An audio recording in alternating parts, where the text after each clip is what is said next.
Vă salut! Arme cu bilă de cauciuc versus o tablă metalică galvanizată. Toate armele cu bilă de cauciuc sunt din categoria Training for Engagement T4E. Același lucru îl găsim scris pe fiecare dintre replici, dintre arme. Sunt arme de antrenament, calibru 43, calibru 50, calibru 68. Cele două arme nu sunt calibru 68. Sunt arme destul de puternice și probabil că ele vor penetra tabla pentru că au următoarele, deci energia acestor arme e următoarea: 5 juli, 11 juli, 16 juli, 7,5 juli. O să trag cu ele în ordine crescătoare, începând cu pistolul Walther PPQ de 5 juli, o armă foarte frumoasă, da? Apoi voi trage cu ARU, care are 7,5 juli. Apoi voi trage cu acest pistol care are 11 juli. Și în final cu shotgun-ul care are 16 juli.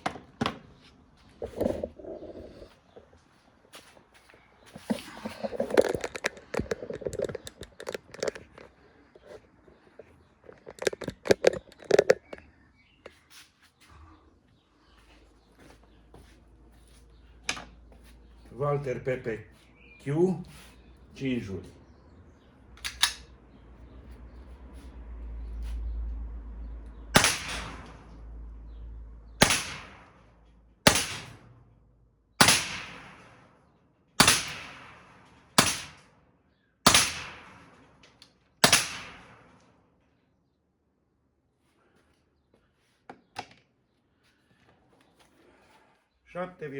Juli.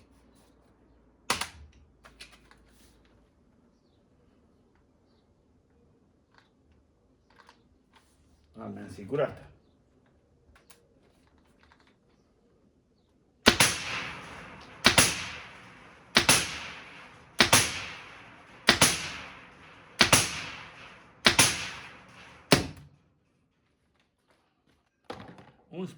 Juli.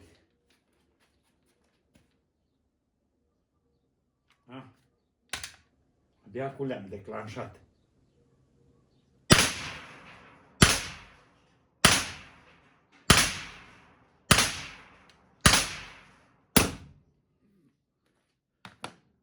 Și 16 juli. Shotgun.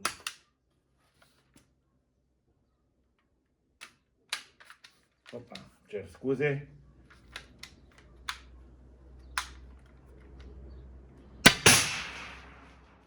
Au tras 3 odată.